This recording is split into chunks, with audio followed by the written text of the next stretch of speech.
احباب کرام، منہج کارپوریشن برائے پروڈکشن و ڈسٹریبیوشن جدہ کے لیے باعث افتخار و مسرت ہے کہ وہ سیرت النبی صلی اللہ علیہ وسلم تیار کردہ فضیلت الشیخ محمد خیر محمد حجازی المعروف بالشیخ محمد مکی مدرس مسجد حرام کو آپ کی خدمت میں پیش کرے۔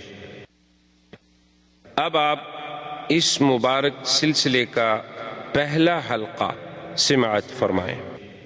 الحمدللہ رب العالمین والصلاة والسلام على اشرف الانبیاء وسید المرسلین سیدنا ومولانا محمد وعلى آلہ واصحابہ اجمعین۔ اللهم صل على سيدنا محمد النبي الأمي الهاشمي وعلى آله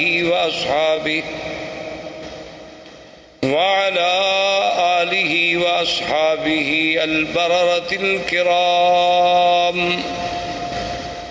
وعلى سائر الأنبياء والمرسلين والملائكة المقربين، أما بعد فقد قال الله تبارك وتعالى في القرآن المجيد والفرقان الحميد: أعوذ بالله من الشيطان الرجيم، بسم الله الرحمن الرحيم.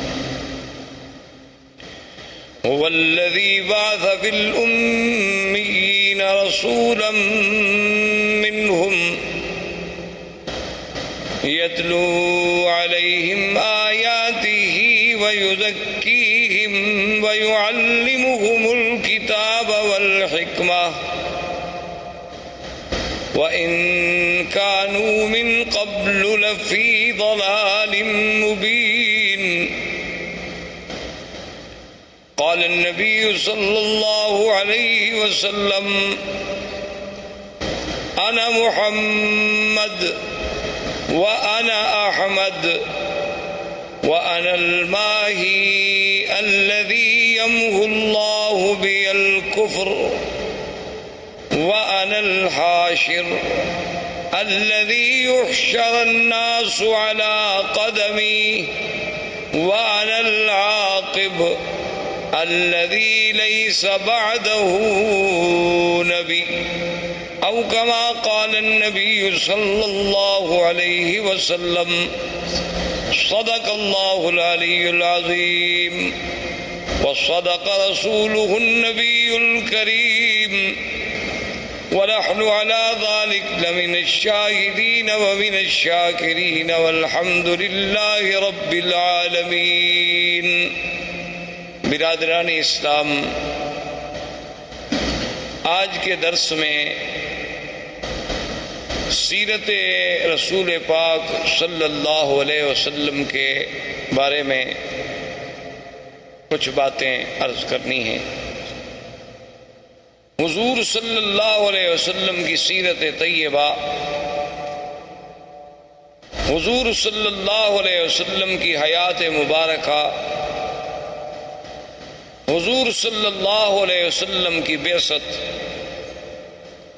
حضور صلی اللہ علیہ وسلم کی عالمگیریت، حضور صلی اللہ علیہ وسلم کے انس و جن کے لیے مبعوث ہونا، حضور صلی اللہ علیہ وسلم کی نبوت و رسالت تک قیامت تک کا جاری رہنا، یہ ساری چیزیں اور سارے پہلو اس کے متقاضی ہیں کہ جیسے خود اللہ نے قرآن میں فرمایا ہے کہ میرے نبی صلی اللہ علیہ وسلم کے آنے سے پہلے اس جزیرہ عرب کا اور عرب کے احوال کی کیا کیفیت، تو اس کا پس منظر جب تک ہمیں تھوڑا بہت معلوم نہ ہو تو پھر سیرت کا صحیح مقام جو ہے اس کے سمجھنے تک رسائی حاصل کرنا بہت مشکل ہوگا۔ اس لیے حضور صلی اللہ علیہ وسلم کی بعثت سے قبل احوال عرب کے بارے میں بہت دور اگر ہم جائیں تو بہت مشکل ہو جائے گا، لیکن زیادہ سے زیادہ اختصار کے ساتھ جتنی ہم پہلے ماحول کی، چونکہ قرآن پاک نے بطور خاص یہ فرمایا ہے کہ ہم نے آپ کو کہاں بھیجا۔ ایک تو فرمایا ہم نے آپ کو امیین میں بھیجا، کہ جو بالکل پڑھنا لکھنا نہیں جانتے تھے، جن کے پاس کوئی کتاب نہیں تھی۔ اور دوسری بات جو اللہ نے آخری آیت میں فرمائی اور بار بار فرمائی کہ وَإِن كَانُوا مِن قَبْلُ لَفِي ضَلَالٍ مُبِينٍ، کہ میرے مدنی صلی اللہ علیہ وسلم آپ کی بعثت سے قبل یہ پورا جزیرہ جو تھا ایک کھلی ہوئی گمراہیوں میں پڑا ہوا تھا۔ تو اس کی تفاصیل میں اگر آپ جائیں تو آپ جانتے ہیں یا آپ نے سنا ہوگا یا پڑھا ہوگا انشاءاللہ، عرب جو ہے اصل میں یہ 3 قسم کہلائے جاتے ہیں۔ ایک عرب ہیں بائدہ، اور ایک عرب ہیں عاربہ، اور ایک عرب ہیں مستعربہ۔ یاد رکھیں عربوں کی 3 قسمیں ہیں تاریخ۔ ایک عرب بائدہ یعنی جو سب سے پہلے عرب زبان، عربی بولنے والے، عربی جاننے والے، بائدہ کہتی ہیں کہ ہلاک ہو گئے، وہ قومیں جو مٹ گئیں اب جن کا نام و نشان بھی باقی نہیں ہے۔ اگر قرآن پاک ان کا ذکر نہ کرتا تو شاید ہم جانتے بھی نہ اور کوئی اس کا سرا بھی تلاش نہ کر سکتا۔ جیسے پہلی قومیں گزر گئی ہیں، قوم عاد ہے، قوم سمود ہے، قوم صالح ہے، قوم لوط ہے، یہ ساری قومیں آپ کو پتہ ہے کہ یہ مکہ مدینہ منورہ سے خیبر کے راستے میں، مدائن کے راستے میں، اور اسی طرح پھر آپ آگے چلے جائیں۔ قوم لوط جو تھی وہ آج جہاں اردن ہے، جس ملک کو آپ اردن کہتے ہیں، عمان کہتے ہیں، اسی جگہ وہ بحر میت کے نام سے آج بھی وہ جگہ معروف ہے، وہ وہیں آباد تھے، ان کے قریہ صدوم جو تھا اسی جگہ تھے۔ تو یہ تو عرب ہیں وہ جو ختم ہو گئے، مٹ گئے، ان کی تو کوئی نسل کا ایک بندہ بھی باقی نہیں بچا جس کے بارے میں آدمی کہے کہ پھر اس کا کیا ہوا۔ اللہ نے ان کا تو استیصال کلی کر دیا، یعنی بالکل ختم ہو گئے، ان کا تو نام و نشان ہی مٹ گیا۔ اچھا اب جناب ایک عرب ہے مستعربہ۔ مستعربہ کا معنی ہوتا ہے کہ جنہوں نے عربی لغت کسی دوسرے سے سیکھی۔ تو ہم زیادہ دور اس لیے نہیں جاتے کہ پھر ہم سیرت کے موضوع پہ آتے آتے بھی کئی مہینے لگ جائیں گے۔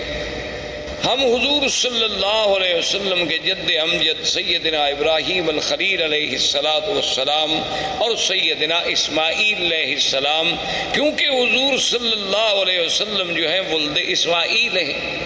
حضور پاک صلی اللہ علیہ وسلم کا نسب جو ہے، آپ کا سلسلہ انساب جو ہے وہ سیدنا اسماعیل علیہ السلام تک جاتا ہے، اور پھر سیدنا اسماعیل علیہ السلام سے سیدنا آدم علیہ السلام تک۔ لیکن اگر ہم اسی سلسلے کو پھر ابتدا سے دیکھیں، یعنی ابتدائے آفرینش سے سیدنا آدم علیہ السلام سے، تو پھر تو ایک پوری تاریخ انسانیت کا ہمیں عبور کرنا پڑے گا۔ لیکن اگر ہم سیدنا اسماعیل اور سیدنا ابراہیم علیہ السلام سے شروع کریں تو ایک تو ہم قریب آ جائیں گے، اور دوسرا ان سے حضور کا براہ راست تعلق ہے کہ حضور صلی اللہ علیہ وسلم ولد اسماعیل۔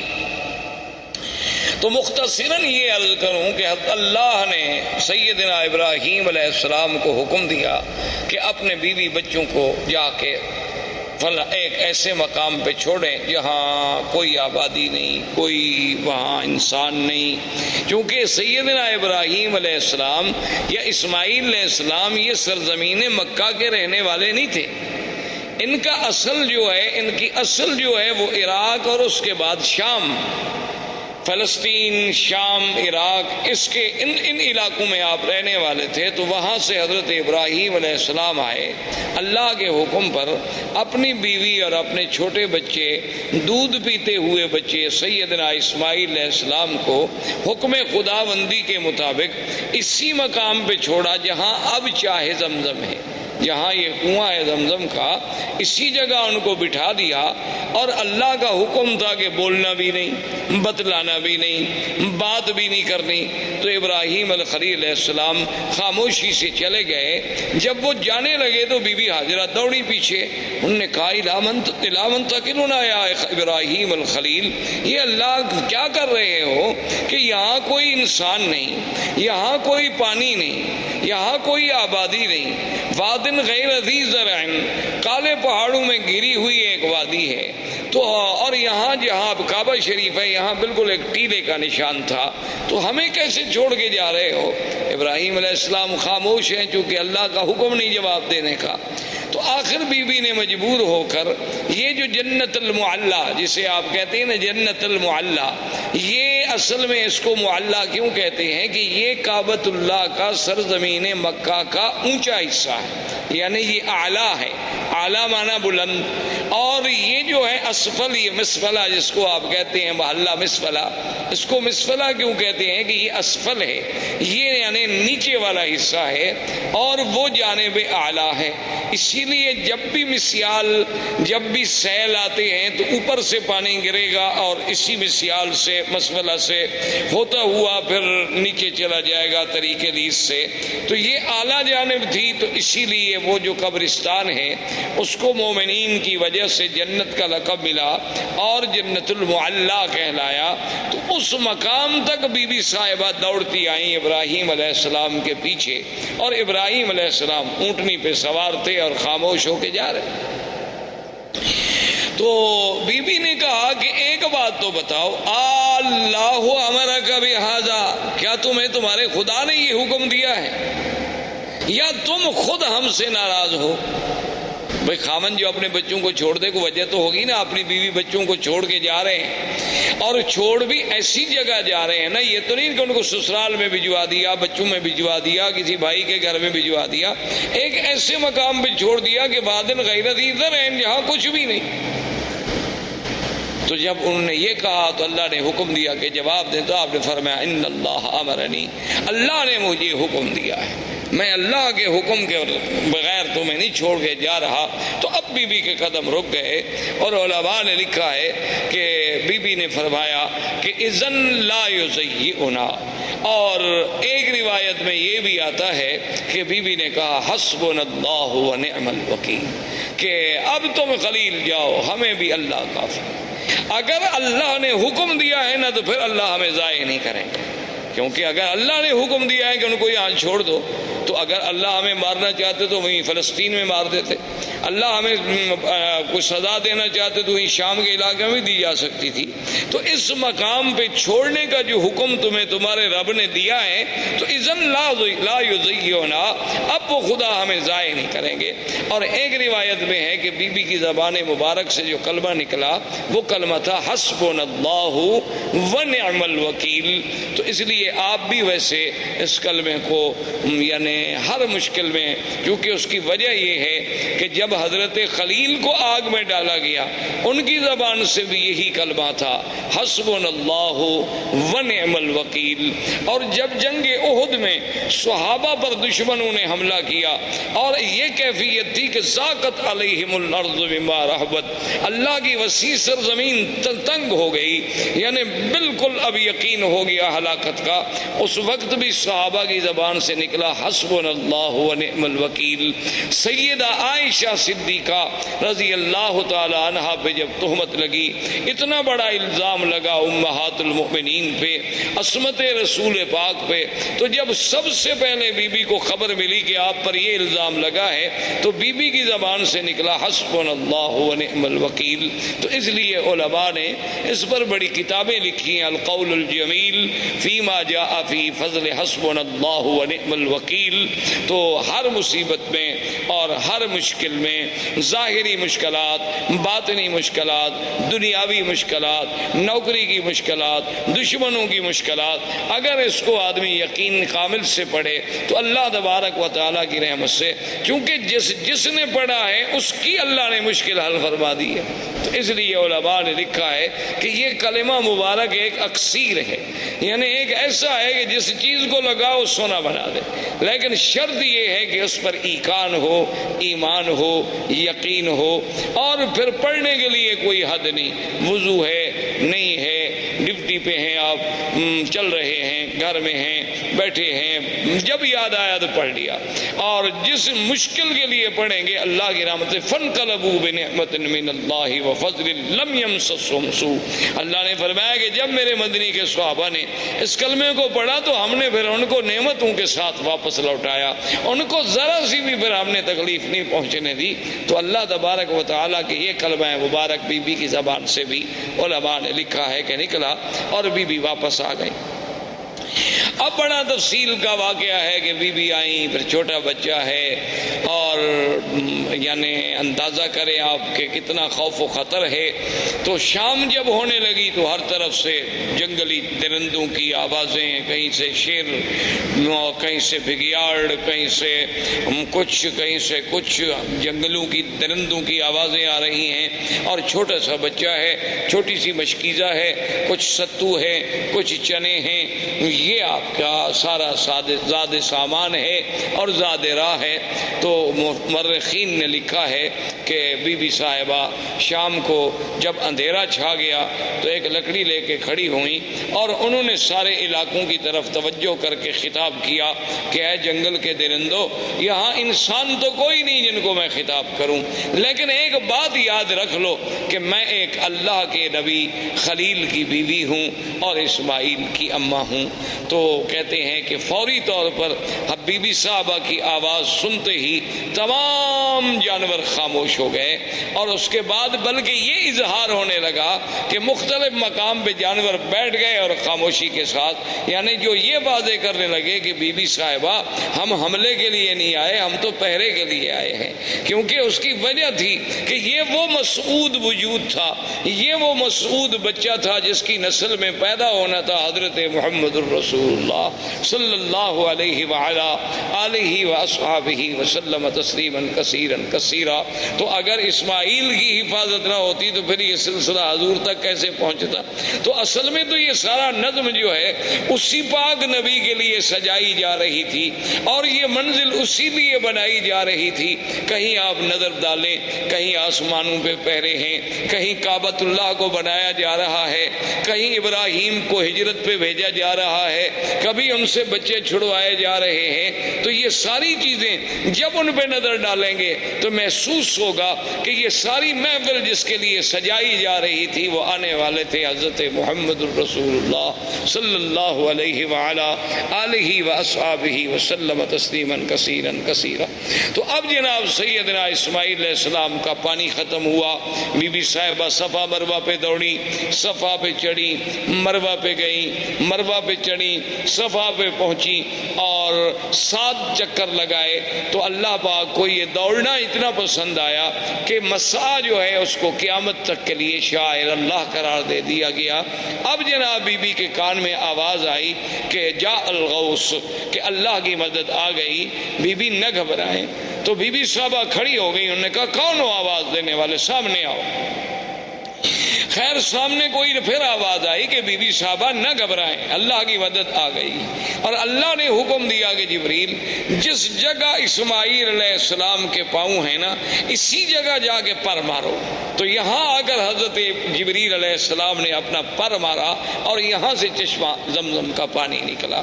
تو یہ زمزم کا پانی جو ہے اس میں اب آپ دیکھیں یعنی کئی نعمتیں شامل ہو گئیں۔ ایک تو یعنی جبریل علیہ السلام کا پر ہے، اور دوسرا اللہ کے نبی اسماعیل کے پاؤں ہیں، اور تیسرا اس میں ایک بڑی نعمت ملی ہے کہ حضور صلی اللہ علیہ وسلم نے آمنہ کے لال نے جب پیا تو آپ نے پینے کے بعد پانی بچا کے برتن میں ڈالا اور اپنا لعاب مبارک ڈالا، اور اس کے بعد حکم دیا کہ اس کو بھی زمزم میں ڈال دو، تاکہ وہ اسماعیل سے جو سلسلہ ہے نبوت کا جیسے زمزم ہے اسی طرح وہ سلسلہ بھی جڑ جائے کہ قیامت تک امت کو زمزم ملے کہ اللہ کے فرشتے کا پر ہو، میرے دادے کے پاؤں ہوں اور محمد مدنی کا لعاب ہو۔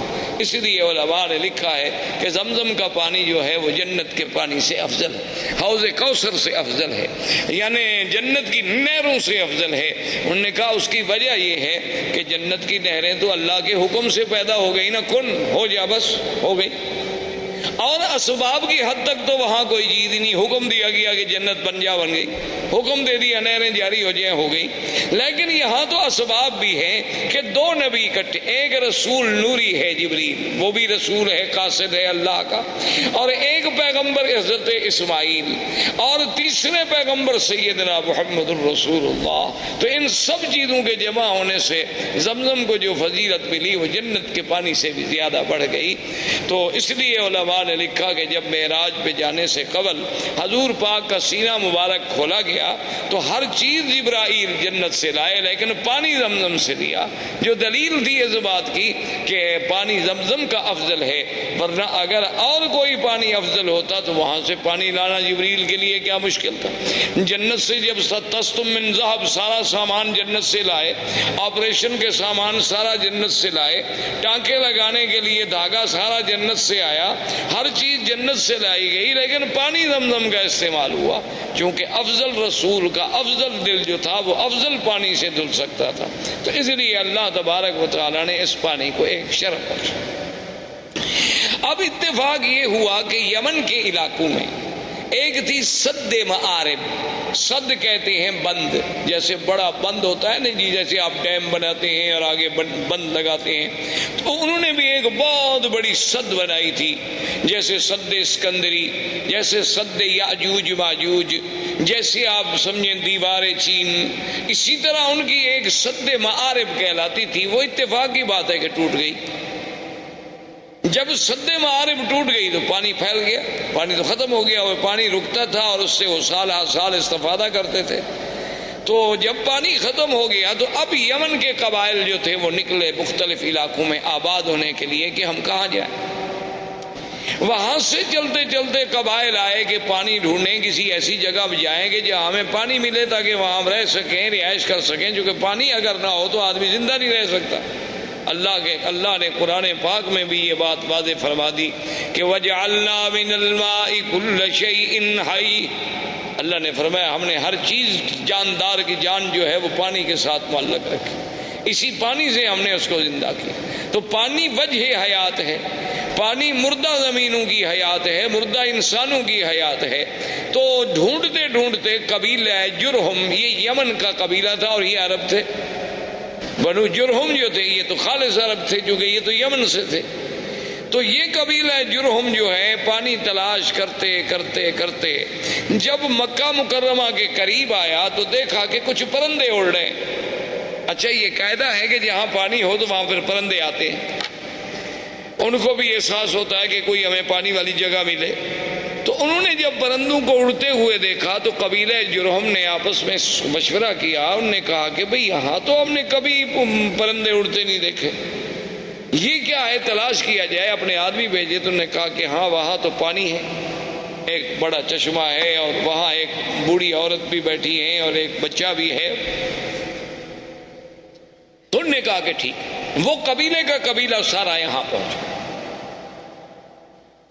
لیکن اس زمانے میں ان کے اندر کچھ اخلاق ہوتے تھے, یعنی باوجود اس کے کہ عرب میں یہ قتل قتال لڑائی یہ سب چیزیں بڑی عام تھی, لیکن پھر بھی کچھ ضوابط تھے, کچھ اصول تھے.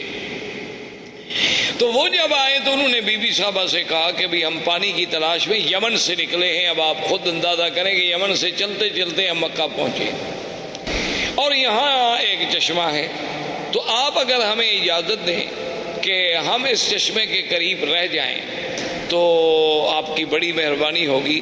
تو بی بی صاحبہ کو بھی اللہ نے عقل دیا. انہوں نے فرمایا کہ ہاں آپ یہاں رہ سکتے ہیں, لیکن پانی پر آپ کا حق نہیں ہوگا. پانی ہمارا, اس پر حق جو ہے میرا اور میرے بیٹے کا ہوگا.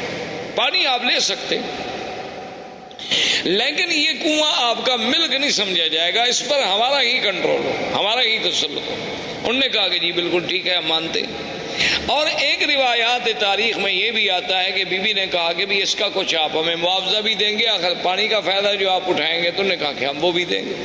تو یہاں سے پھر قبیلہ جرہم جو تھا یہاں آباد ہوا. جرہم قبیلے کی آبادی کے بعد حضرت اسماعیل علیہ السلام جوان ہوئے تو ان کی شادی بھی جرہم قبیلے سے ہوئی.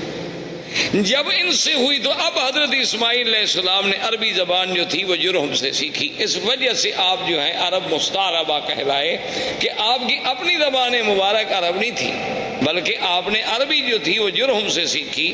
اب زبان جو ہے اس پہ قابو ہو گئے اور حضرت اسماعیل علیہ السلام کی عمر مبارک جو ہے جب 16 سال کی تھی اللہ نے اس حضرت ابراہیم الخلیل علیہ السلام کو حکم دیا وہ آئے اور بنائے کعبہ کا حکم ملا کہ یہاں اللہ کا گھر بنائیں.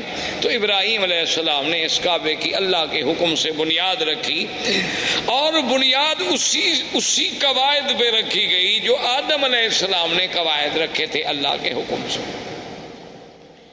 اب ایک تاریخ میں یہ آتا ہے کہ ابراہیم علیہ السلام نے پوچھا کہ اللہ آپ کا حکم ہے کہ میرا کعبہ بناؤ لیکن مجھے پتہ نہیں کتنا طول ہے عرض ہے کتنا کعبہ ہے کہاں دیواریں ہوں گی. وہ تو ایک ٹیلا تھا نا جی, بارشیں آتی اور فلڈ آتے اور سیل آتی سیلاب آتے اور چیزیں یہاں پھینک کے چلے جاتے تو بنتے بنتے ایک بہت بڑا ٹیلا بن گیا.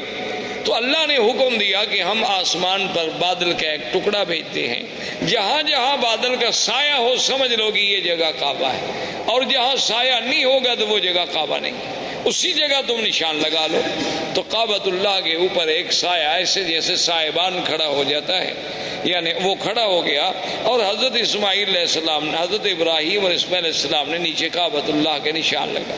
دیکھیں نا کہ آج 1400 سال کے بعد دنیا ترقی کرتی ہے نا جی کہ جوی نقشہ کہ بھئی ہم ہیلی کاپٹر پہ بیٹھ کے فضاؤں سے بیٹھ کے چھوٹے جہازوں پہ بیٹھ کے اوپر سے وہ کسی علاقے کا کسی شہر کا نقشہ بناتے ہیں لیکن اللہ نے اپنے کعبے کے لیے تو 4000 سال پہلے سے نقشے کا انتظام فرما دیا کہ بھی اس کی پیمائش دیکھنی ہے طول و عرض دیکھنا ہے. اور ان کے فوٹو تو غلطی بھی کر سکتے ہیں لیکن وہ تو سایہ اتنا صحیح تھا کہ اس میں جب ابراہیم علیہ السلام نے کھودا تو نیچے حضرت آدم علیہ السلام کی بنیادیں مل گئی تو اس پر وہ کعبۃ اللہ کی جو ہے وہ تعبیر. اب جو مقام ابراہیم ہے اس کے بارے میں دو چیزیں ملتی ہیں ہمیں تاریخ. ایک تو صحیح روایات جو ہیں وہ یہ ہیں کہ جب دیواریں اونچی ہو گئی تو اب ابراہیم علیہ السلام کے لیے مشکل تھا نا جی کہ اوپر پہاڑ پہ دیواروں پہ چٹانوں پہ کیسے پہنچائیں کیسے پتھر کیسے لگائیں. نیچے والے تو اٹھا کے رکھ دیے نا جی لیکن جب جگہ اونچی ہو گئی تو ضرورت تھی نا کہ کوئی ایسی چیز ہوگی جو ہمیں اوپر لے جائے. اب اس کے لیے ضرورت یہ تھی کہ درخت کاٹے جائیں لکڑیاں کاٹی جائیں پھٹے بنائے جائیں ان کو باندھا جائے اور کھڑے ہونے کا ذریعہ بنے.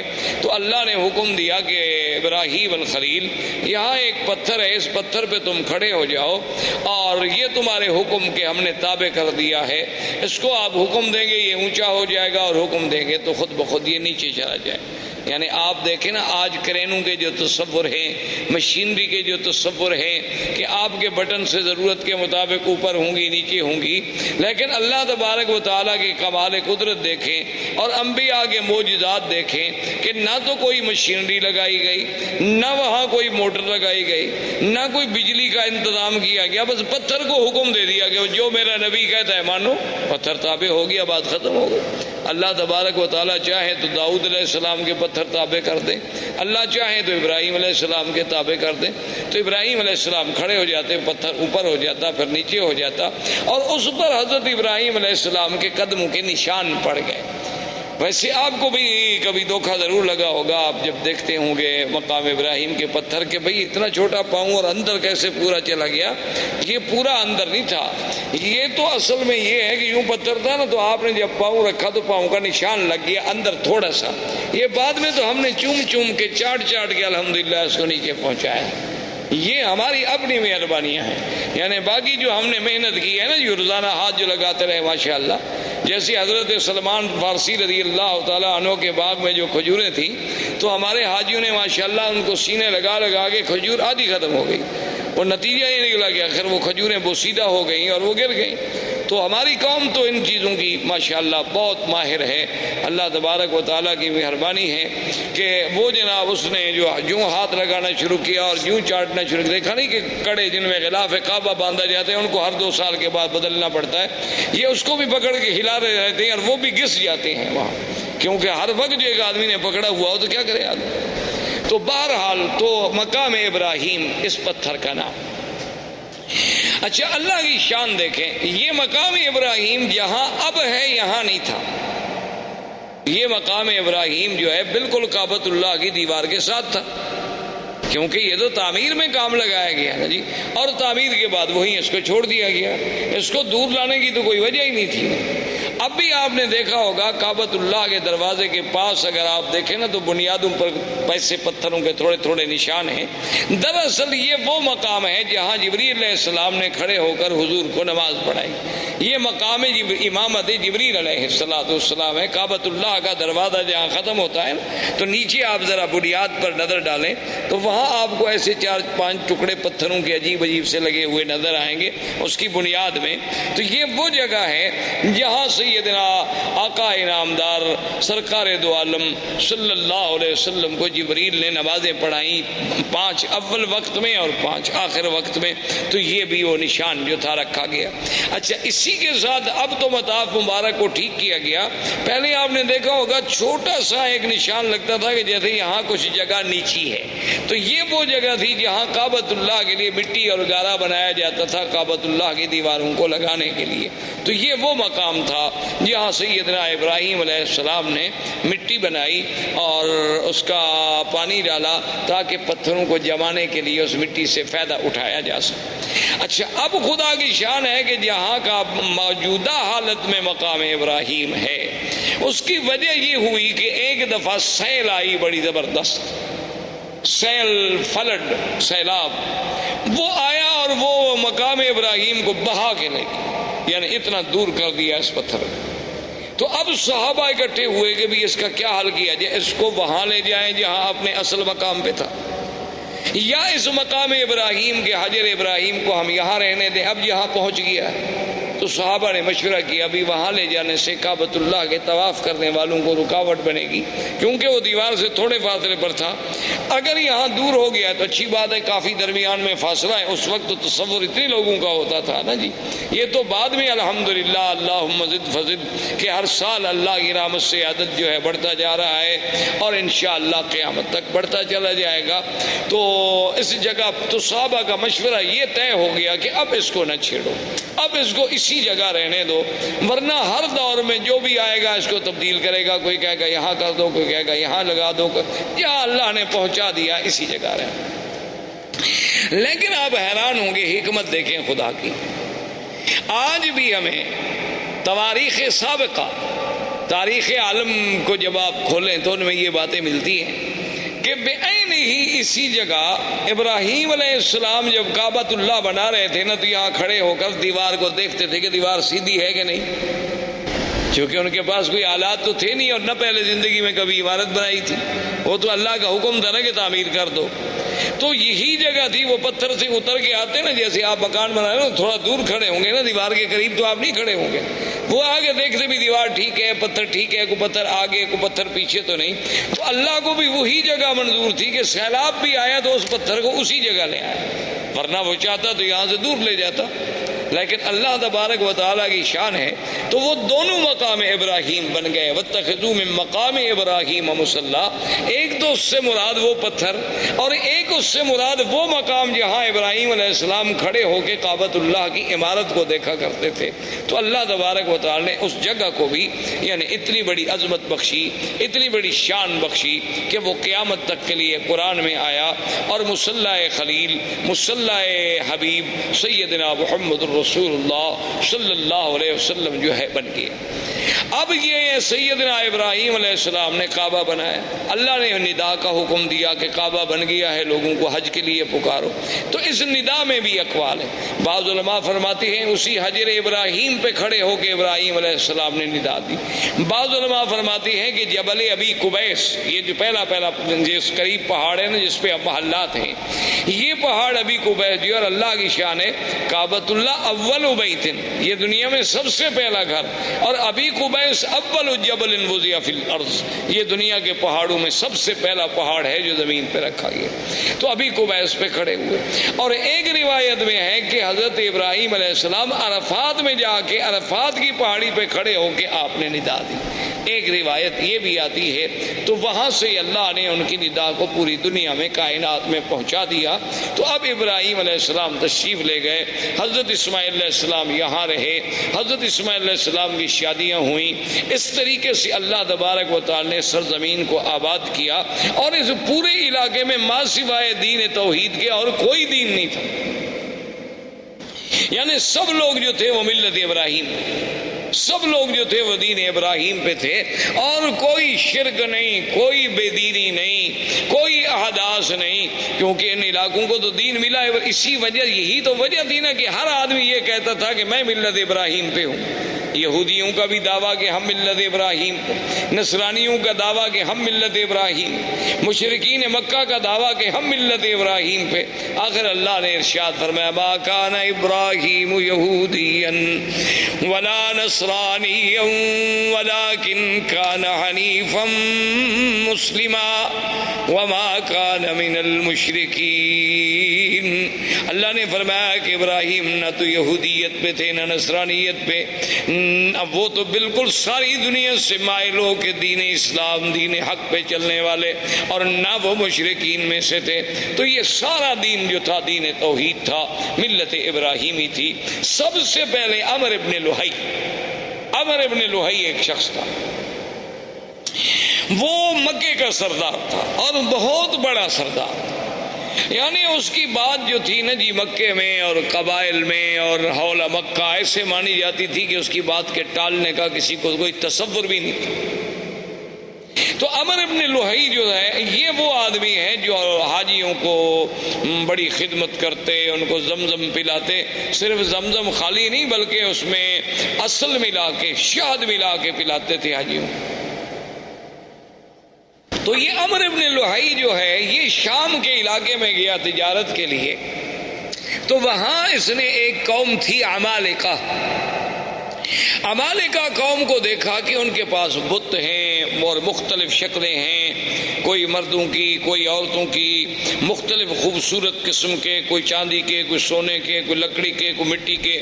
تو اس نے ان سے پوچھا بھی یہ کیا ہے؟ تو عمالقہ نے ان سے کہا کہ بھی یہ ہمارے خدا ہیں، آلہہ ہیں۔ اصل تو خدا وہی ہے بڑا، لیکن اس کو تو ہم نہ دیکھ سکتے ہیں نہ اس سے ہم بات کر سکتے ہیں، تو آدمی کا کم سے کم مرکز محبت، مرکز نظر، مرکز توجہ کوئی ایسا تو ہو جو ہمیں نظر آئے، وہ تو ہمیں نظر بھی نہیں آتا۔ تو اس لیے یہ چھوٹے چھوٹے خدا ہیں، جب ہم مشکل میں ہوتے ہیں تو ہم آ کر ان کو پوجتے ہیں، ان کی عبادت کرتے ہیں، اور پھر ان کی عبادت سے جن کی یہ تصویریں ہیں، تماثیل ہیں، وہ ہم سے خوش ہوتے ہیں، وہ اللہ میاں کو کہہ دیتے ہیں تو ہمارا کام ہو جاتا ہے۔ تو یہ اصل میں چھوٹے چھوٹے ہم نے آلہہ بنا رکھے ہیں اپنے اپنے تصورات کے مطابق۔ اصل میں وہ آلہہ کی ابتدا جو ہے یعنی وہاں عمالقہ میں کہاں سے آئی؟ نوح علیہ السلام کے زمانے سے، اس وقت سے بت پرستی چلی آ رہی تھی۔ اور وہ بت پرستی کیسے آئی تھی کہ جب کوئی اللہ والا فوت ہو گیا تو اس کی پہلے فوٹو بنائے گئے، محبت کے لیے گھر میں رکھا گیا، پھر آہستہ آہستہ اس پہ پھولوں کے ہار لٹکائے گئے، پھر پرنام کیا گیا، اور آخر میں سجدے شروع ہو گئے۔ ابتدا وہاں سے شروع۔ جیسے آج کل آپ دیکھتے ہیں مسلمانوں کے بھی گھر میں بھی مرشد کا فوٹو ہے، ماشاءاللہ صبح اٹھ کے زیارت فرماتے ہیں۔ اسی طرح بہت سارے لوگوں نے قرآن شریف کے پہلے صفحے پر اپنے مرشد کا فوٹو رکھا ہوتا ہے کہ جب تلاوت قرآن کرنی ہو تو پہلے مرشد کے فوٹو کی زیارت کرتے ہیں، بوسہ دیتے ہیں، آنکھوں سے لگاتے ہیں، پھر وہ فوٹو حکم کرتا ہے قرآن پڑھو تو پڑھتے ہیں، اگر حکم نہ کرے تو قرآن بند کر کے رکھ دیں گے، چونکہ چلنا تو مرشد کے حکم پر ہے نا، اگر وہ ہمیں حکم دیں گے تو اس طرح عمالقہ میں یہ بھی بت پرستی داخل ہو گئی۔ تو عمر ابن لوہی کے دماغ میں پتہ نہیں کیا آئی کہ ایک نئی چیز ہے، تو اس نے کہا اچھا بھی ایک دو بت مجھے بھی دو تاکہ میں ان کو مکے میں لے جاؤں اور ہم بھی ادھر کعبۃ اللہ میں رکھیں گے۔ تو سب سے پہلا بت جو عمر ابن لوہی لے کے آیا وہ حبل تھا، اس کا نام تھا حبل۔ وہ جب لے کے آیا حبل کو یہاں رکھا اور سارے مکے والوں کو بلایا کہ بھئی یہ تو ہمیں خدا مل گیا ہے۔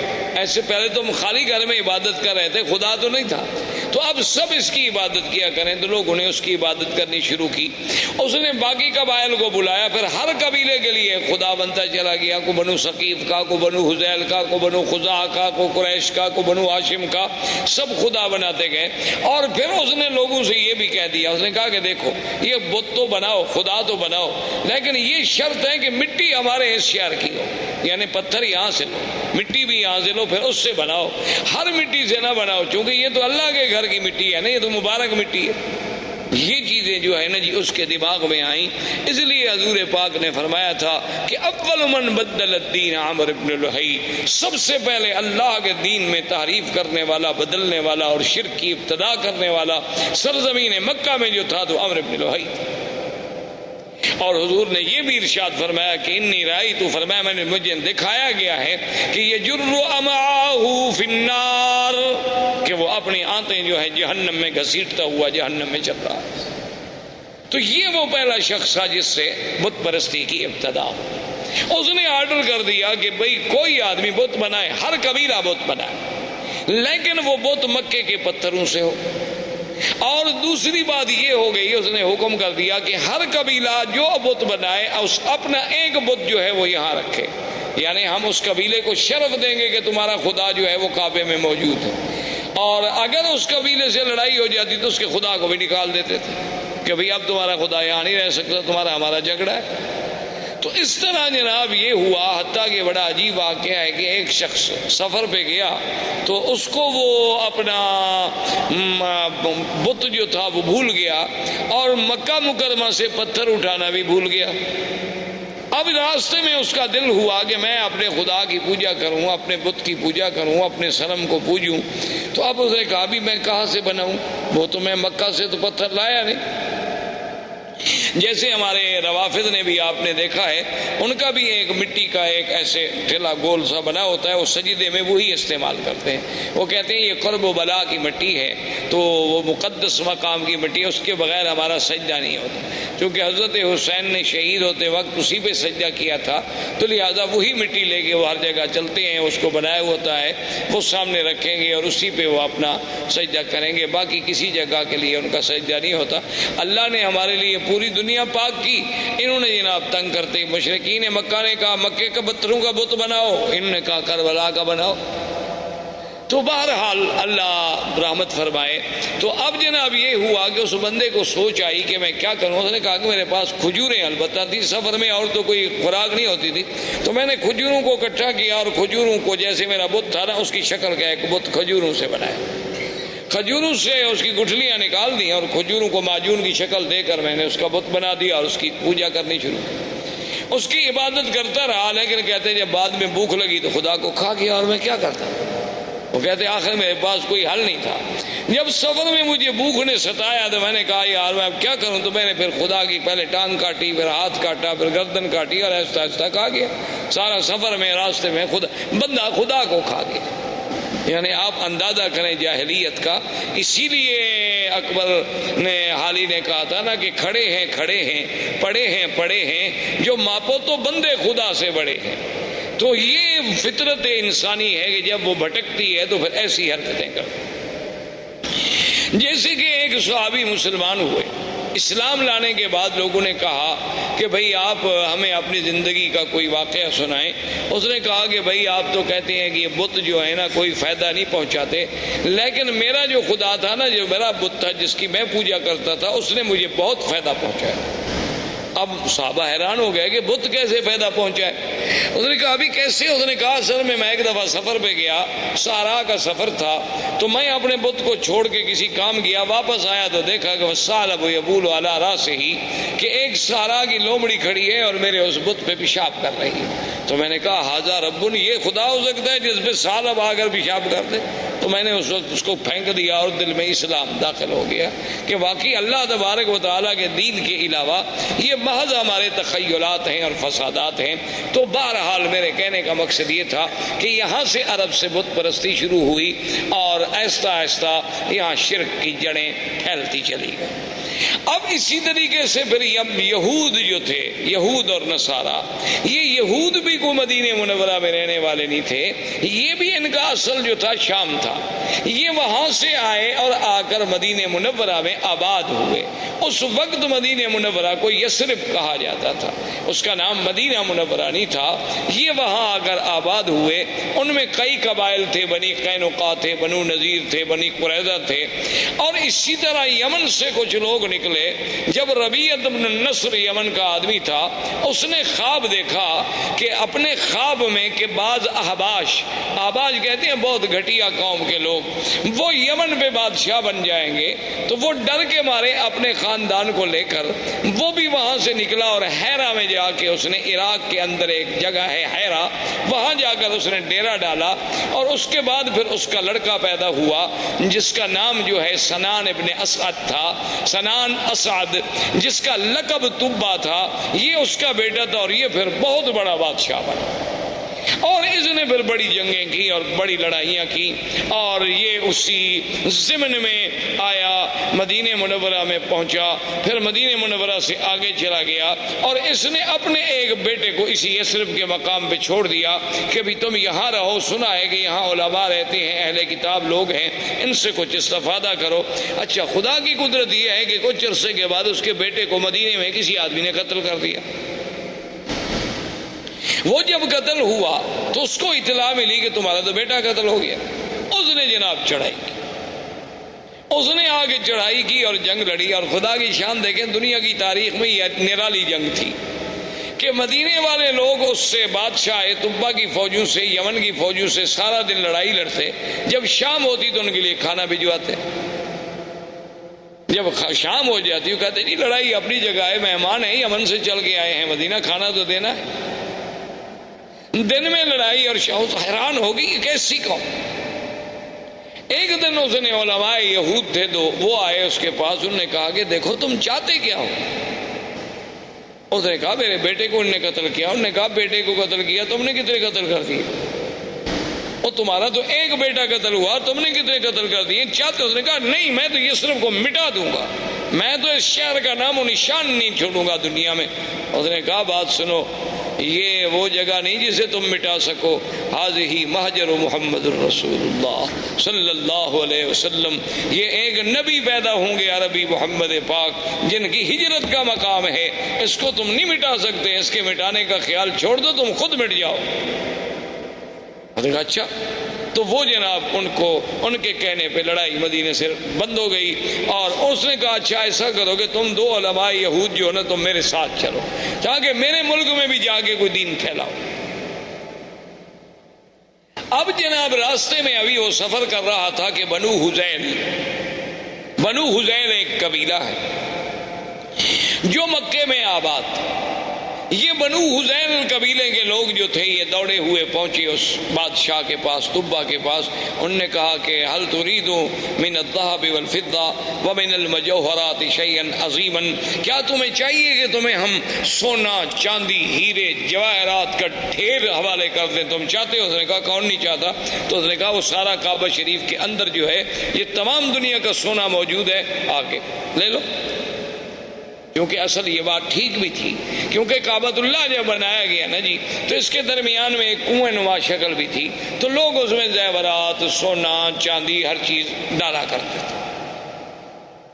یہ اسی کی نقل ہے نا کہ اللہ کے گھر کی تعظیم کی جاتی ہے، اب لوگ قبروں پہ جا کے اسی طرح پیسے ڈالتے ہیں، چاندی، سونا، زیورات، ہر چیز ڈالتے ہیں۔ تو بہرحال یہ ہے کہ اس نے کہا بالکل ٹھیک، اور اس نے فیصلہ کر لیا کہ کعبۃ اللہ کو جا کے گرا دو، اور وہاں جو خزانے دفن ہیں وہ سارے خزانے نکال کے میں یمن چلے جاؤں۔ ابھی اس نے یہ ارادہ کیا تھا کہ بالکل سیاہ ایسی اندھیری آئی کہ اتنا اندھیرا چھا گیا کہ اپنا ہاتھ بندے کو نظر نہیں آتا۔ اس نے پھر ان علماء یہود کو بلایا کہ جلدی آؤ، یہ کیا ہو گیا؟ انہوں نے کہا کہ راستے میں ایک شہر ہے، اس کے بارے میں تو تم نے کوئی بری نیت نہیں کی۔ انہوں نے کہا ہاں بالکل، یہ بنو حذیل کے لوگ آئے ہیں، وہ کہتے ہیں کہ وہاں کعبے میں بہت بڑا خزانہ دفن ہے، میں جا کے کعبے کو گراؤں گا۔ اس نے کہا تم کعبے کو نہیں گرا سکتے، وہ اللہ کا گھر ہے، وہ بنائے ابراہیم ہے، تم فوراً توبہ کرو اور چل کے کعبے کا طواف کرو۔ اس نے کہا طواف تو خیر میں نہیں جانتا، چلو پھر میں ویسے تعظیم کرتا ہوں، احتراماً میں چلا جاؤں گا لیکن میں گراؤں گا نہیں، اب میں نے توبہ کر لی۔ اس نے توبہ کر لی کعبۃ اللہ کے نہ گرانے کی۔ رات کو خواب میں دیکھا کہ میں کعبۃ اللہ پہ غلاف چڑھا رہا ہوں۔ تو اس نے علماء یہود سے کہا، انہوں نے کہا چلو تعظیم کا یہ بھی ایک طریقہ ہے کہ اس کعبۃ اللہ پہ تم غلاف چڑھاؤ۔ تو سب سے پہلا غلاف چڑھانے والا وہ تبا تھا، اس حنان ابن سعد۔ اس نے غلاف چڑھایا، پھر یہ غلاف چڑھتے رہے۔ اچھا کبھی ایسا بھی ہوتا تھا کہ غلاف پہ غلاف چڑھتے گئے، غلاف پہ غلاف چڑھتے گئے، تو بعض اوقات تو یہ بھی فیصلہ کرنا پڑا کہ ان غلافوں کے بوجھ سے کہیں دیواریں نہ گر جائیں، اس لیے پھر حکم دیا گیا کہ ایک غلاف رکھو، بھئی اتنے غلاف تو نہ چڑھاؤ۔ تو یہ ان دونوں یہودیوں کو لے کر اپنے ملک میں گیا، جس کی وجہ سے یمن میں بھی یہودیت پھیل گئی، یمن میں بھی یہودیت غالب آ گئی۔ اب اسی زمانے میں یمن میں یہودیت کا غلبہ ہو گیا، نجران کے علاقوں میں کچھ نصارہ تھے، اور اسی طرح ہرقل قیصر روم جو ہے وہ نصرانی تھا۔ تو اسی زمانے میں وہ ابو نواس بادشاہ تھا جس نے حدود بنائی تھی، جس نے خندقیں کھودی اور مسلمانوں کو جس میں جلایا گیا تھا، وہ ابو نواس تھا۔ اس نے جناب لوگوں کو جلا ڈالا کہ بھی یا تو مجھے خدا مانو ورنہ میں تمہیں آگ میں جلا ڈالوں۔ تو اس جلنے والے واقعے میں سے صرف ایک آدمی تھا جو بچ گیا، دوس۔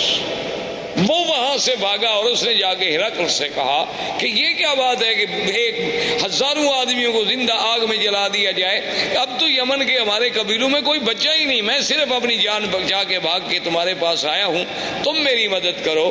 تو ہرقل نے قیصر روم، اس وقت اس کا لقب تھا قیصر، دو سپر پاور تھیں اس زمانے میں، ایک فارس اور ایک قیصر، ایک روم، یہ دو سپر پاوریں تھیں۔ تو یہ سارے علاقے جو تھے نا جی، المانیہ سے لے کر یمن تک، یہ ان کے تسلط میں تھے، اور یہ فارس کا ماورا النہر اور ترکمنستان اور یہ ساری جو اب آپ کی ریاستیں آزاد، یہ ساری کی ساری فارس کے قبضے میں تھیں۔ تو یہ دونوں طاقتیں تھیں۔ تو قیصر روم نے حکم دیا حبشہ کے بادشاہ نجاشی کو کہ 70,000 کی فوج لے کر فوراً تم اس پہ حملہ کرو جس نے اتنے لوگوں کو آگ میں ڈالا اور جلا ڈالا ہے۔ تو نجاشی آیا۔ نجاشی کے بعد اس کے گورنروں میں دو آدمی تھے، ایک کا نام فریاد تھا اور ایک کا نام ابرہہ۔ اس طرح یہ دین نصرانیت اور دین یہودیت جو ہے ان علاقوں میں پھیلتا چلا گیا۔ یہاں عمر بن لوہی کی وجہ سے بت پرستی شروع ہو گئی، مشرکین مکہ آ گئے، اور ماہوالی جو تھے اس میں یہودیت اور نصرانیت کی بیج ڈال دیے گئے۔ اسلام جو تھا اصل اور ملت ابراہیم کا جو اصل تصور تھا وہ ختم ہو گیا۔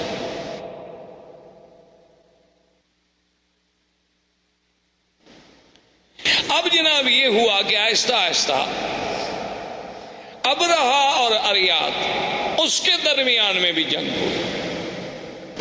تو انہوں نے پھر ایک فیصلہ کیا، انہوں نے کہا دیکھو بات یہ ہے کہ تمہاری فوج اور ہماری فوج تو ایک ہے نا، ہم تو ایک نسل کے لوگ ہیں، بھی تم بھی اسی بادشاہ کے گورنر تھے، میں بھی اسی بادشاہ کا گورنر، فوج ایک، جنگ اور قبیلہ ایک، انسانی وہی سب احباش ہیں ہمارے۔ اگر تمہاری فوج ماری گئی تو احباش مارے گئے، میری ماری گئی تو احباش مارے گئے، ہم فوجوں کو کیوں ماریں؟ ہم ایسا کیوں نہ کریں کہ ہم دونوں آپس میں لڑیں، جو مر گیا مر گیا، جو بچ گیا وہ حاکم بن جائے۔ تو ابرہہ اور فریاد نے آپس میں جنگ لڑی۔ تو فریاد نے ایک تلوار کا بھرپور وار کیا جس سے ابرہہ کا ناک کٹا، جس کی وجہ سے ابرہۃ الاشرم کہ وہ ناک کٹا ابرہہ، اس وجہ سے اس کا لقب پڑا، اس کی ناک کٹی، اس نے جو بھرپور وار کیا تو فریاد مارا گیا، لہذا ابرہہ بن گیا۔ اب ابرہہ جب بن گیا تو اس نے اب بادشاہ قیصر کو پتہ چلا کہ ان لوگوں نے کیا کیا، میں نے ان کو کہا کہ دشمنوں پہ حملہ کرو، یہ آپس میں لڑے، اور اس نے میرے اپنے گورنر اریاد کو قتل کر دیا، بڑا بدبخت ہے ابرہہ۔ اس نے قسم کھا لی، اس نے کہا کہ واللہ مجھے خدا کی قسم ہے میں اتنا بڑا لشکر لے کے جاؤں گا کہ اسی یمن کی مٹی میں اس کو مٹی کر دوں گا اور اس کے بالوں میں مٹی ڈالوں گا اور اس کو میں یمن کے اندر ہی جا کے سزا دوں گا۔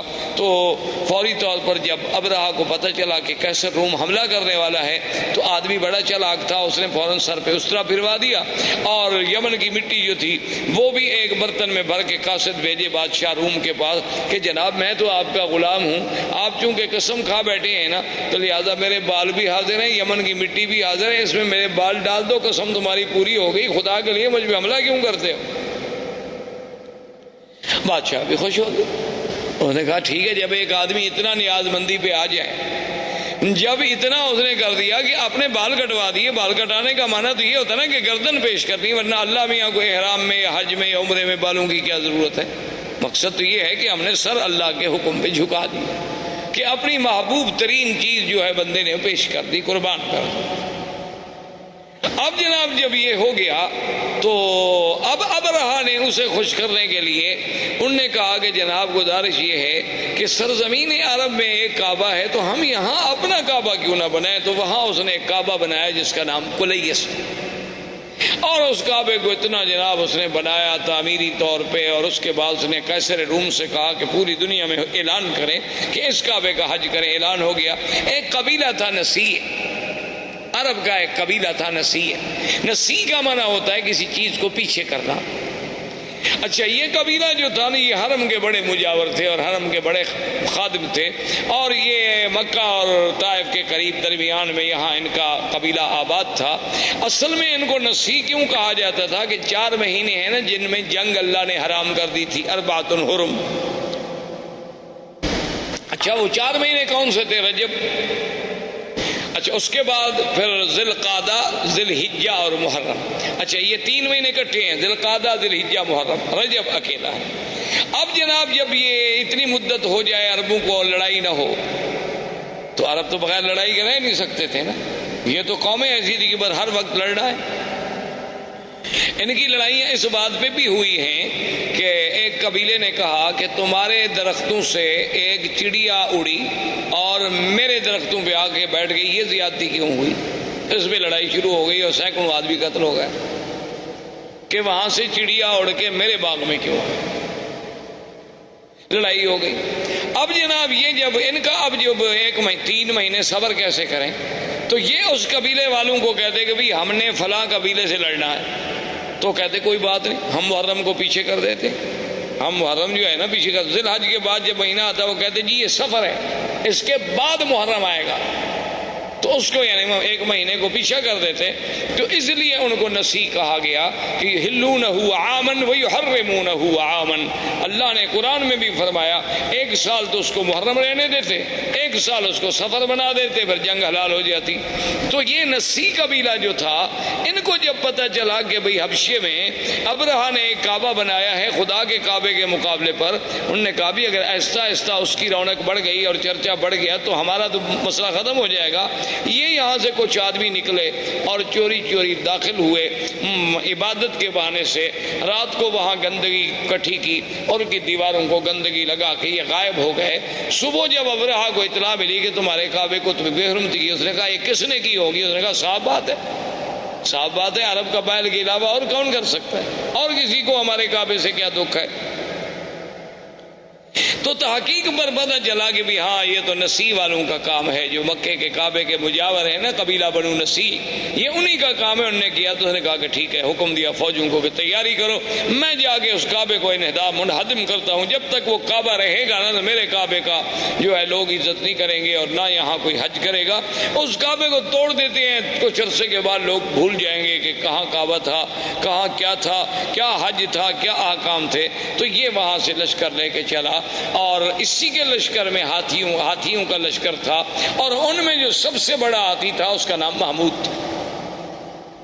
اس ہاتھی کا نام جو ہے محمود تھا، لوگ نام رکھتے تھے، اور اس کا سائز جو تھا چلانے والا اس کا نام انیس تھا۔ یہ جناب لشکر چلا، یہ جب آیا راستے میں تو لوگوں کو پتہ چلا کہ یہ عجیب بات ہے، کعبۃ اللہ کو گرانے کے لیے آ رہا ہے۔ تو راستے کے عرب قبائل جو تھے انہوں نے جا کے اس سے لڑائی لڑی، لیکن وہ بیچارے شکست کھا گئے، اور ذو نفر ان قبیلوں کا سردار تھا وہ قید ہو گیا۔ وہاں سے چلتے چلتے یہ طائف آیا۔ طائف میں اس وقت بنو ثقیف تھے، قبیلہ بنو ثقیف آباد تھا. تو بنو ثقیف کو پتہ چلا کہ ذو نفر جو ہے وہ بھی شکست کھا گیا, بنو خصم والے وہ شکست کھا گئے, تو ہم بنو ثقیف اب اس کا کیسے مقابلہ کر سکتے ہیں اتنے بڑے لشکر کا.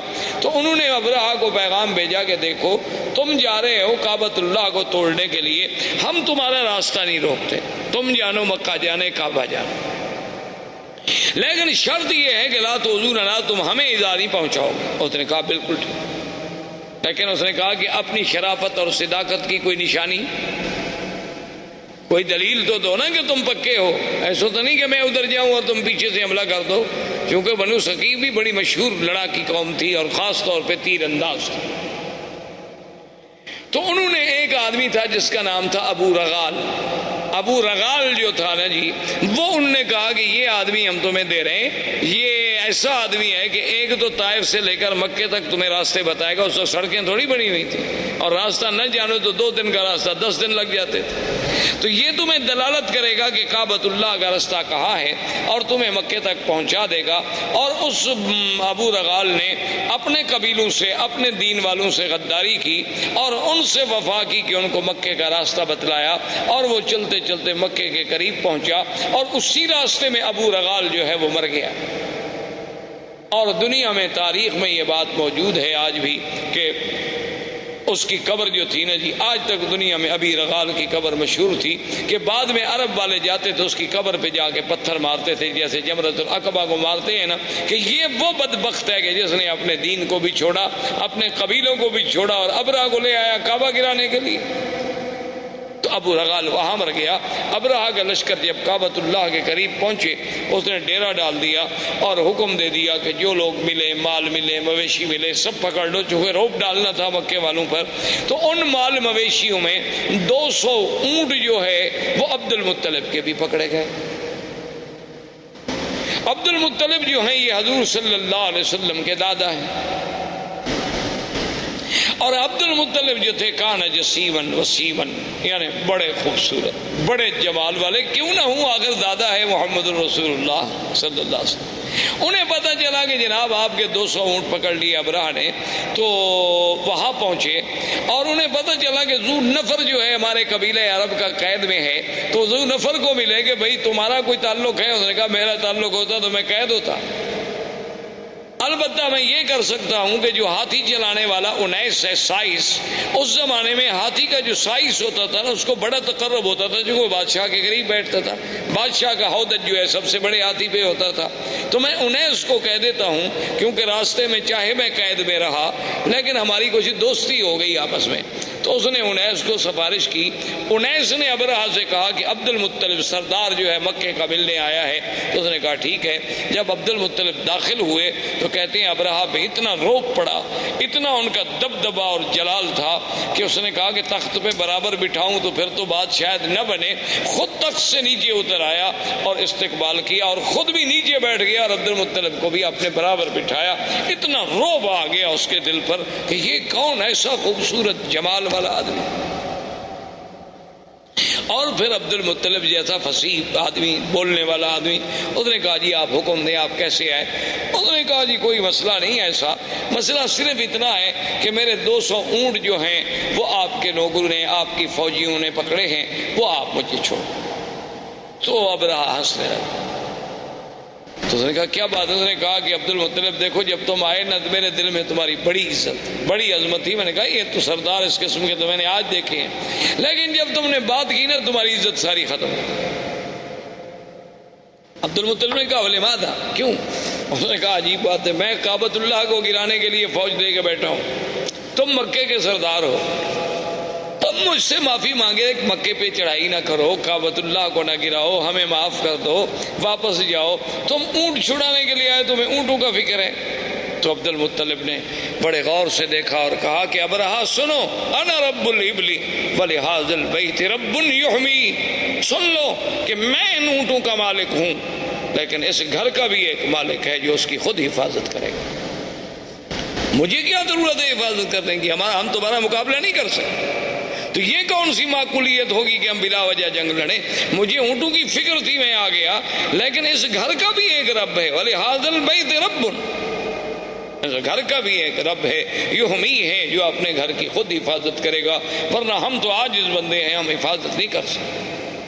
تو ابرہہ نے کہا کہ اچھا ٹھیک ہے جی، لے جاؤ اونٹ لے جاؤ، لیکن بات سن لو، قریش سے کہہ دو، قبائل عرب سے کہہ دو کہ ہم تمہارے ساتھ جنگ کے لیے نہیں آئے، ہم تو صرف اللہ کے کعبے کو گرانے کے لیے آئے ہیں۔ اگر وہ میرے راستے میں رکاوٹ نہیں بنیں گے، اگر وہ میرا راستہ نہیں روکیں گے تو میں ان کو کبھی تکلیف نہیں پہنچاؤں گا، بس میں کعبہ کا انہدام کر کے چلا جاؤں گا۔ عبد المطلب نے کہا ٹھیک ہے، آئے، انہوں نے اعلان کر دیا کہ مکے والوں پہاڑوں پہ چلے جاؤ، اللہ سے دعائیں مانگو۔ خود اس نے طواف کیا، ملتزم پہ آیا اور اس نے کہا کہ مولا تو جانتا ہے کہ ہم عاجز ہیں، ہم تیرے گھر کی حفاظت نہیں کر سکتے، آج اپنے گھر کی حفاظت تو خود فرما۔ اور اس کے بعد پہاڑوں پہ چلے گئے، بادشاہ نے حکم دیا اور اس محمود ہاتھی کو آگے چلایا گیا۔ وہ ابو نفر جو قید میں تھا، وہ تو قبیلہ عرب کا سردار تھا نا، اس نے جب دیکھا کہ ہاتھی لے کر یہ کعبۃ اللہ کی طرف گرانے کے لیے جا رہے ہیں، تھا تو بیچارہ قیدی، لیکن اس نے موقع حاصل کر کے آیا اور محمود ہاتھی کے کان جو تھے نا، ایک کان سے چمٹ گیا، لٹک گیا اس کے کان سے، اور کہنے لگا ابرک یا محمود، ابرک یا محمود امامک بیت اللہ، کہ اے ہاتھی بیٹھ جاؤ، مت بڑھو، آگے خدا کا گھر ہے، خدا کا گھر ہے۔ اس نے اتنی کہنا تھا کہ ہاتھی بیٹھ گیا۔ اب ہاتھی جب بیٹھ گیا تو بادشاہ ابرہہ نے حکم دیا سائس کو کہ ہاتھی کو چلاؤ، ہاتھی کو مارتا ہے، ہاتھی چلتا نہیں۔ سائس نے کہا کہ چلو ہاتھی کا رخ موڑو یمن کی طرف۔ ہاتھی کا رخ جب یمن کی طرف موڑا گیا تو جناب چل پڑا۔ اس نے کہا پھر ایک لمبا چکر دے کے پھر کعبے کی طرف موڑو، کعبے کی طرف موڑے، وہ برک کر کے بیٹھ جائے۔ اس نے کہا یہ عجیب بات ہے، ہاتھی کیوں نہیں جاتا؟ اس نے کہا جی اب آپ دیکھ رہے ہیں میں یمن کی طرف چلاتا ہوں تو چلتا ہے، اور کعبے کی طرف چلاتا ہوں تو نہیں چلتا ہے۔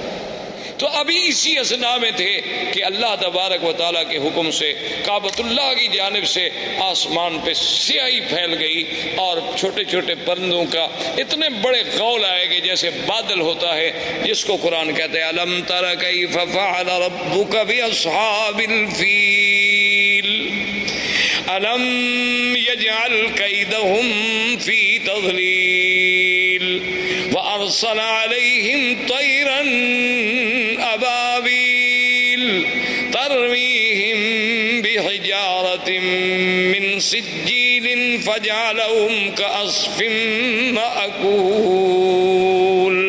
اللہ نے فرمایا کہ آپ نے نہیں دیکھا کہ اللہ نے ہاتھی والوں سے کیا کیا؟ اللہ نے کیسے ان کی قید، ان کے مکر، ان کے چالاکی، ان کے دھوکے کو اللہ تبارک و تعالیٰ نے کیسے مٹا ڈالا، اور کیسے فرمایا کہ پرندے بھیجے، اور پرندے بھی چھوٹے سے، اور ہر پرندے کے پاس 3 چھوٹے چھوٹے پتھر کے دانے ہیں، یعنی ایک پنجے میں، ایک دوسرا پنجے میں، ایک چونچ میں۔ اللہ نے حکم دیا کہ بس ان کو تم گراؤ، یہ ایٹم کے ذرے بن جائیں گے۔ فَجَعَلَهُمْ كَعَصْفٍ مَأْكُولٍ، ایسے ہو گئے کہ جیسے گھاس چرا ہوا، گھاس دیکھا نا جیسے روندا ہوا ہو، گھاس جانور چبا چبا کے پھینک دے اور پاؤں کے تلے رونت ڈالے۔ بعض کہتے ہیں کہ جس پہ وہ آیا بیماری ہوئی اور گوشت گلنے لگ گیا، گرنے لگ گئے، مرتے مرتے ابرہہ مر گیا۔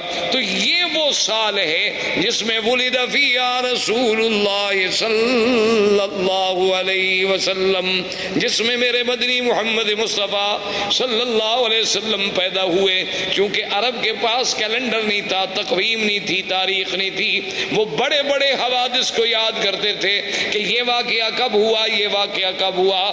اب ان کو جب پوچھا جاتا کہ حضور کب پیدا ہوئے، وہ کہتے اس سال پیدا ہوئے جس سال ہاتھی کا قصہ ہوا، ولد سنۃ الفیل۔ تو اب میرے مدنی صلی اللہ علیہ وسلم کی پیدائش کا مرحلہ آیا۔ تو یہ احوال عرب تھے۔ اس کے بعد جو میں نے سابقہ درس میں عرض کیا تھا وہ پیدائش سے پہلے کے حالات تھے، اور زندگی باقی انشاءاللہ تو آنے والے درس میں اب ہم بیان کریں گے ولادت محمد مصطفیٰ۔ والسلام علیکم ورحمۃ اللہ وبرکاتہ۔ برادران اسلام، آج کے اس درس میں سرکار دو عالم، سرکار مدینہ حضرت محمد مصطفیٰ صلی اللہ علیہ وعلا آلہ و اصحابہ وسلم تسلیما کثیرا کثیرا کی سیرت مبارک کے بارے میں کچھ باتیں عرض کر۔ سب سے پہلی بات تو یہ تصور فرما لیں کہ حضور صلی اللہ علیہ وسلم کی سیرت مبارکہ، آپ کی سیرت طیبہ، آپ کی زندگی کے ہر پہلو میں ایک ایسی شان ہے کہ ساری زندگی بھی انسان اگر اس کو بیان کرنے کے لیے اپنی پوری سعی و جد و جہد کرے تو وہ زبانیں گنگ ہو جائیں گی، قلم ٹوٹ جائیں گے، لیکن حضور صلی اللہ علیہ وسلم کی سیرت کے پہلو بیان نہیں ہو سکتے۔ ہم مسلمانوں کا الحمدللہ یہ عقیدہ ہے کہ اللہ تبارک و تعالی نے جتنے پیغمبر مبعوث فرمائے، جتنے نبی بھیجے، جتنے رسول آئے، جن کی صحیح تعداد کا علم تو اللہ کو ہے۔ عام روایات سے جو بات معلوم ہوتی ہے وہ یہ ہے کہ 1,24,000 نبی بھیجے گئے، جن میں 313 رسول آئے، اور ان 313 رسولوں میں سے پھر 5 اولو العزم من الرسل آئے، اور ان 5 میں سے بھی پھر سب کے سردار جو ہیں وہ خاتم الرسل سیدنا محمد مصطفیٰ صلی اللہ علیہ وسلم کی ذات مبارک۔ تو اس لیے حضور صلی اللہ علیہ وسلم کی زندگی کا ہر پہلو، یعنی آپ کی ولادت سے قبل، آپ کی ولادت مبارکہ کے احوال، آپ کی ولادت سے پہلے کے علامات، آپ کی ولادت سے قبل کے مبشرات، آپ کی ولادت باسعادت کے وقت کے حالات، آپ کا رضا، آپ کا بچپن، پھر آپ کی جوانی، پھر آپ کے ازواج مطہرات سے نکاح، پھر حضور صلی اللہ علیہ وسلم کی بعثت، نزول قرآن، پھر سرکار دو عالم صلی اللہ علیہ وسلم کی مکی زندگی، پھر حضور صلی اللہ علیہ وسلم کی ہجرت، حضور صلی اللہ علیہ وسلم کا معراج، حضور صلی اللہ علیہ وسلم کا اسراء، حضور صلی اللہ علیہ وسلم کے غزوات، اسی طرح حضور صلی اللہ علیہ وسلم کا جمال، حضور صلی اللہ علیہ وسلم کا کمال، حضور صلی اللہ علیہ وسلم کی نوال، حضور صلی اللہ علیہ وسلم کے معجزات، پھر معجزات کے اقسام کے معجزات سماوی، معجزات ارضی، پھر حضور صلی اللہ علیہ وسلم کے معجزات جن کا تعلق جسد رسول سے ہے، جسم رسول سے ہے، اسم رسول سے ہے، حضور صلی اللہ علیہ وسلم کے دین کی آفاقیت، آپ کی کتاب کی عالمگیریت، آپ کا پورے انس و جن کے لیے سراپا رحمت، آپ کا دور بشارت، آپ کا دور نظارت، آپ کا دور اسفار، آپ کا دور فتح مکہ، آپ کا دور اپنوں کے ساتھ، آپ کا دور بیگانوں کے ساتھ، آپ کی خارجی زندگی، آپ کی داخلی زندگی، آپ کے معاملات، آپ کا برتاؤ غلاموں کے ساتھ، کون سا پہلو ہے جس پہ آدمی، کوئی مورخ، کوئی صاحب قلم، کوئی استاذ، کوئی مدرس، میرا تو ایمان ہے کہ اگر ساری دنیا کے پڑھے لکھے لوگ بھی سیرت پاک پہ لکھنا شروع کر دیں تو ہماری اپنے عقول، ہمارے اپنی جد و جہد، ہماری سعی، ہماری ہمتیں، ہماری زبانیں گنگ ہو جائیں گی، لیکن سیرت پاک کے پہلو ہم کسی طرح سر انجام پورے نہیں کر سکے صلی اللہ علیہ وسلم۔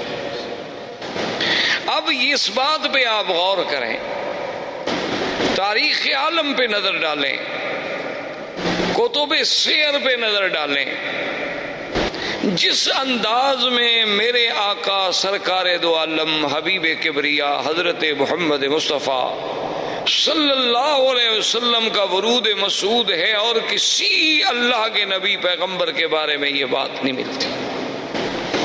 یعنی اسی سے آپ اندازہ لگائیں کہ 1,24,000 پیغمبر حضور صلی اللہ علیہ وسلم کے آنے کا اعلان کرتے جائیں، اللہ نے قرآن میں تو صرف عیسیٰ علیہ السلام کا ذکر فرما دیا نا، چونکہ آپ سے زمانہ قریب تھا، کہ عیسیٰ علیہ السلام کے بارے میں ذکر آیا کہ وَمُبَشِّرًا بِرَسُولٍ یَأْتِی مِن بَعْدِ اسْمُهُ احمد۔ لیکن اصل بات یہ ہے کہ ہر کتاب، تورات میں، انجیل میں، زبور میں، ہر کتاب میں نعت محمد مصطفیٰ صلی اللہ علیہ وسلم۔ تو یہ اتنا بڑا اہتمام، حالانکہ اللہ تو جانتے تھے نا کہ حضور صلی اللہ علیہ وسلم کس زمانے میں پیدا ہوں گے، اللہ کو تو علم تھا، اور یہ بات بھی موجود تھی کہ حضور صلی اللہ علیہ وسلم خاتم الانبیاء والمرسلین، اس کا مطلب یہ ہے کہ سب سے آخر میں آئیں گے۔ یہ بات ایک فیصلہ شدہ بات ہے، اور اللہ کا تو علم کامل ہے، اللہ تو عالم ما کان وما یکون ہے۔ لیکن یہ قاعدہ ہے کہ جتنی شان ہوگی، جتنی عظمت ہوگی، اتنا ہی اس کا اہتمام ہوگا کہ ہر پیغمبر آئیں اور حضور کے آنے کے بارے میں خوشخبری دیں اور امت کو بتلائیں۔ اسی طرح دوسری بات پہ آپ نظر ڈالیں، یہ تو بات موجود ہے کہ جب بھی کوئی آدمی ایمان لائے گا تو سارے انبیاء پر ایمان لائے گا، کہ تمام اللہ کے نبی برحق، تمام اللہ کے رسول برحق۔ لیکن یہ ہمیں کسی جگہ نہیں ملتا کہ اللہ تبارک و تعالیٰ نے باقاعدہ پورے انبیاء جتنے اللہ نے پیدا فرمانے تھے سب سے یہ وعدہ لیا ہو، یہ عہد لیا ہو، یہ میثاق لیا ہو کہ اگر میرے مدنی پاک کا زمانہ آئے گا تو تم ایمان لاؤ گے، تم حضور کی نصرت کرو گے۔ یہ کسی اور پیغمبر کے بارے میں ہمیں پورے قرآن و سنت میں بات نہیں ملتی۔ یہ شان ملی تو صرف سیدنا محمد الرسول اللہ، کہ ابھی حضور آئے نہیں، ابھی حضور پیدا نہیں ہوئے۔ یعنی جیسے اللہ نے عالم ارواح میں اپنی ربوبیت کے لیے لوگوں سے اقرار کرایا کہ الست بربکم قالوا بلا، کیا میں تمہارا رب نہیں ہوں؟ سب نے کہا کہ نہیں، آپ ہمارے رب ہیں۔ تو جب اقرار الست ہے، اسی طرح اللہ نے فرمایا اذا اخذ اللہ میثاق النبیین لما آتیتکم من کتاب و حکمت ثم جاءکم رسول مصدق لما معکم لتؤمنن به ولتنصرنہ۔ یعنی یہ شان اور کسی پیغمبر کے بارے میں نہیں ملتی کہ اللہ تمام انبیاء سے عہد لے، تمام انبیاء سے میثاق لیا جائے کہ میرا ایک نبی آئے، میرا ایک شان والا پیغمبر آئے۔ اور اسی طرح آپ پورے تاریخ عالم پہ، تاریخ انسانیت پہ، تاریخ اسلام پہ نظر دوڑائیں، ایسا واقعہ بھی آپ کو تاریخ میں کبھی نہیں ملتا کہ اللہ کا نبی پیدا نہ ہوا ہو اور اس پہ ایمان لانے والے پہلے موجود ہوں، ایسا واقعہ کبھی نہیں ملتا۔ یعنی یہ بات تو ملتی ہے کہ بھی انبیاء آئے، تشریف لائے، کچھ لوگ ایمان لے آئے، کچھ لوگوں نے ایمان قبول نہ کیا، کچھ لوگوں نے تصدیق کی، کچھ لوگوں نے تکذیب کی۔ لیکن ابھی حضور صلی اللہ علیہ وسلم کی بعثت نہیں ہوئی، پیدائش نہیں ہوئی، نبوت ملنا تو بعد کی بات ہے۔ یعنی ابھی حضور صلی اللہ علیہ وسلم اس دنیا میں تشریف نہیں لائے۔ اس وقت تبابع یمن میں سے ایک بادشاہ گزرا جس نے حضور صلی اللہ علیہ وسلم کی سیرت کتب سابقہ میں جب مطالعہ کیا اور سرزمین مکہ و مدینہ سے گزرا اور یہاں کے مناظر کو اپنی آنکھوں سے دیکھا اور ان کتب سماویہ کے ساتھ اس کا تقابل کیا، تو اس نے ایک خط لکھا اور اپنے اس ملک میں شاہی فرمان کو امانت کے طور پہ جمع کرا گیا کہ میرے بعد یہ خط جو ہے محفوظ رکھا جائے، اور جب وہ سرکار دو عالم اللہ کے نبی سرزمین مکہ میں پیدا ہوں تو میرا خط پیش کیا جائے۔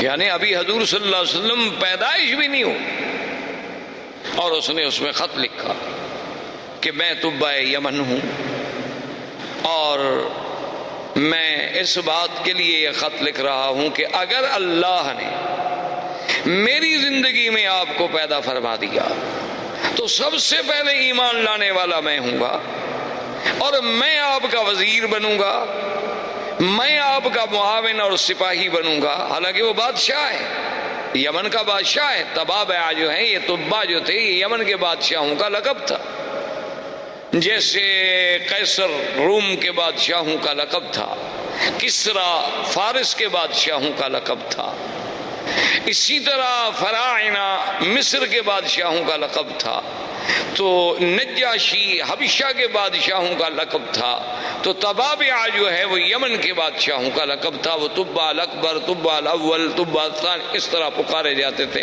تو اس نے لکھا کہ اگر حضور سرکار دو عالم صلی اللہ علیہ وسلم آپ کو اللہ نے میرے زمانے میں میری زندگی میں پیدا فرما دیا تو میں آپ کا سپاہی ہوں گا، آپ کا وزیر بنوں گا، آپ پہ ایمان لاؤں۔